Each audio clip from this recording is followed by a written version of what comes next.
बिस्मिल्लाहिर्रहमानिर्रहीम। Welcome to my YouTube channel Aamir Shakoor.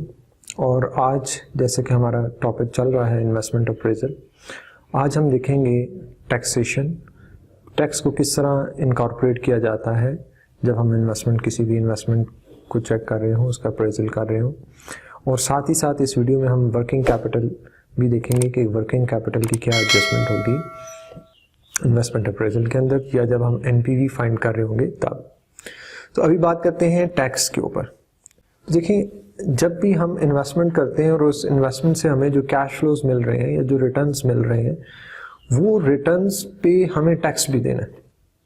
अगर हम टैक्स को इनकॉर्पोरेट नहीं करेंगे, जो कि हम बेसिक पेपर्स में करते आए हैं, जब आप FMA, F2 और छोटे लेवल पे जब आप NPV फाइंड करते थे, तो हम जस्ट क्या करते थे, कैश आउटफ्लो पहले ईयर जीरो में ले लेते थे और उसके बाद हम हर साल में इनफ्लोज लेते थे और उसको प्रेजेंट वैल्यू लेके एनपीवी फाइंड कर लेते। बट जब हम एफएम की बात करें तो इसके अंदर जब हम डिटेल एनपीवी फाइंड कर रहे होंगे, और ये नॉर्मली हमारा एक लॉन्ग क्वेश्चन आता है सेक्शन बी के अंदर, तो इसके अंदर हमें जो इम्प्लीकेशन है टैक्स की वो भी इनकॉर्पोरेट करेंगे, क्योंकि जब हम एक इन्वेस्टमेंट कर रहे हैं वहां से हमें रिटर्न्स आ रहे हैं, तो उन रिटर्न्स में से जो रिटर्न आ रहे हैं उसके ऊपर टैक्स भी एप्लीकेबल है, तो वो टैक्स रेट अप्लाई करेंगे।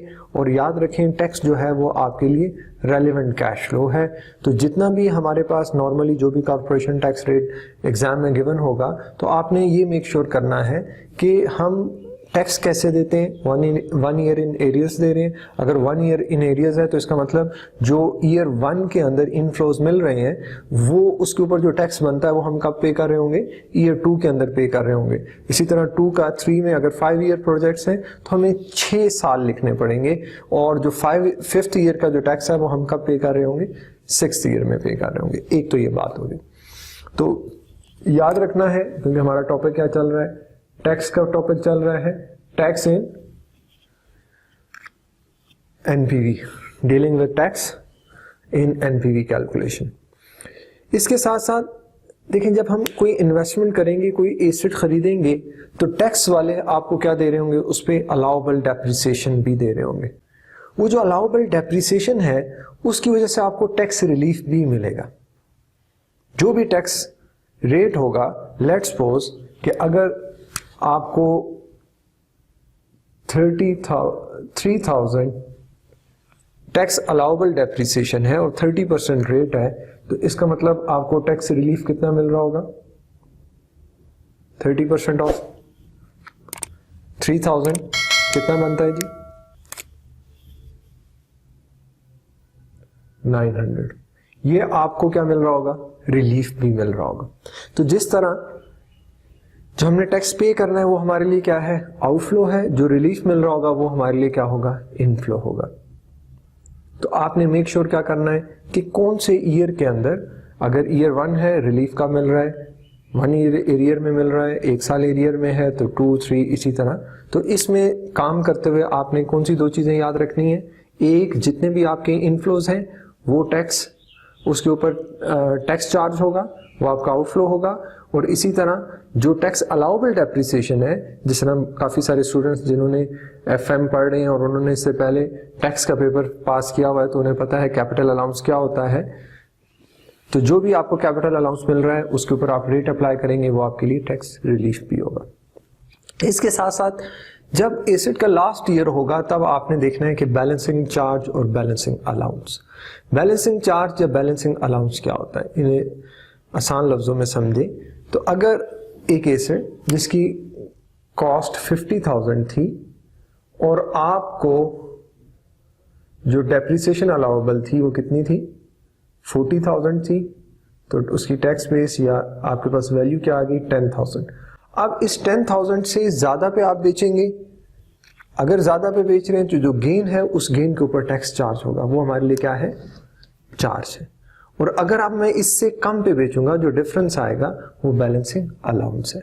तो जिस तरह हमारे लिए हमने 3 चीजें हमने देखनी है टैक्स के अंदर, जितने भी इनफ्लोज आ रहे हैं उन इनफ्लोज पे हमने टैक्स रेट अप्लाई करना है, नंबर 1।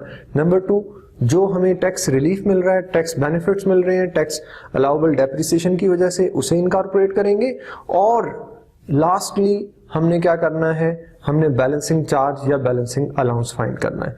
तो हमने जब भी क्वेश्चंस करने हैं, अभी हम नेक्स्ट वीडियोस में हम पास्ट पेपर्स भी अटेम्प्ट करेंगे, क्वेश्चंस भी करेंगे, तो आपने ये 3 चीजें मेक श्योर करनी है। मैं दोबारा एक दफा बता देता हूं। आपने सबसे पहले क्या देखना है, जितने भी आपके इनफ्लोज आ रहे हैं उस पर आप टैक्स रेट अप्लाई करेंगे और वो नेगेटिव कैश आउटफ्लो होगा आपका। नंबर 2, जितनी भी टैक्स अलाउबल डेप्रिसिएशन है उस पर आप रेट अप्लाई करेंगे, वो आपके लिए क्या होगा, वो आपके लिए बेनिफिट होगा और बेनिफिट पॉजिटिव होगा। और इसी तरह उस कोई भी एसेट है जब उसकी लाइफ खत्म हो जाएगी, आप डेप्रिसिएशन उसकी जो भी टैक्स अलाउबल डेप्रिसिएशन है माइनस करेंगे। अगर इस वैल्यू से ज्यादा पे बेच रहे हैं तो चार्ज हो जाएगा, आपको टैक्स चार्ज होगा उस पे, और अगर कम पे बेच रहे हैं तो लॉस है तो उसका आपको बेनिफिट मिल जाएगा। तो ये तो हमारा एक पार्ट था इस वीडियो का जो टैक्स से डील करता है। इसी के साथ हम छोटी सी एक और बात ऐड कर लेते हैं, वर्किंग कैपिटल। वर्किंग कैपिटल, लेकिन जब हम किसी भी प्रोजेक्ट के अंदर इन्वेस्ट करते हैं तो इन्वेस्ट करने के साथ साथ सिर्फ हमने लॉन्ग टर्म एसेट में इन्वेस्ट नहीं करना होता, उसके साथ साथ हमने उसके वर्किंग कैपिटल में भी इन्वेस्टमेंट करनी है। What is working capital? ये जो आपने इन्वेंट्री में, रॉ मटेरियल में, रिसीवेबल्स में जो आप इन्वेस्टमेंट कर रहे हैं वो सारी इन्वेस्टमेंट क्या है, वर्किंग कैपिटल इन्वेस्टमेंट। तो जिस तरह हमारे लिए टैक्स रेलेवेंट है, जिस तरह बाकी हमारे लिए चीजें रेलेवेंट हैं, इसी तरह हमारे लिए क्या रेलेवेंट है, वर्किंग कैपिटल भी इन्वेस्टमेंट अप्रेजल में या एनपीवी कैलकुलेशन में रेलेवेंट हमारे लिए कॉस्ट होगी। तो नॉर्मली क्या होता है कि हम at the start working capital में इन्वेस्ट करेंगे। तो जब हम स्टार्ट में इन्वेस्ट करते हैं, लेट्स सपोज ईयर 0 में, तो वो हमारे लिए वर्किंग कैपिटल क्या हो जाएगा, नेगेटिव हो जाएगा। ये हमारी इन्वेस्टमेंट हो रही है। और जब ये प्रोजेक्ट खत्म होगा तो वही पैसा जो हमने इन्वेस्ट किया था वो अब हमारे पास वापस, हम उस प्रोजेक्ट से वो पैसा वापस निकाल लेंगे। एक तो ये नॉर्मली इसकी सिंपल कैलकुलेशन ये होती है। दूसरा, इसमें एक चीज और भी आ सकती है, वो क्या है कि हर साल इसमें इंक्रीमेंटल आता रहे। तो याद रखो, हमने पहली क्लास में बात की थी कि इंक्रीमेंटल जो कॉस्ट होगी वो इंक्रीमेंटल कॉस्ट रेलेवेंट होगी। तो अगर यहाँ पे इंक्रीमेंट भी है तो हर साल का जो भी इंक्रीमेंटल वैल्यू है वो हमारे लिए क्या होती जाएगी, रेलेवेंट होती जाएगी। और आखिरी साल जितनी भी हम इन्वेस्टमेंट कर चुके हैं आज तक, वो सारी की सारी वैल्यू हमारे पास वापस आ जाएगी। तो अब अभी तक हमने बात क्या की है, हमने एनपीवी से स्टार्ट किया था। एनपीवी में हमने देखा था कि रेलेवेंट कैश फ्लोज क्या क्या होते हैं, रेलेवेंट कैश फ्लोज क्या क्या थे।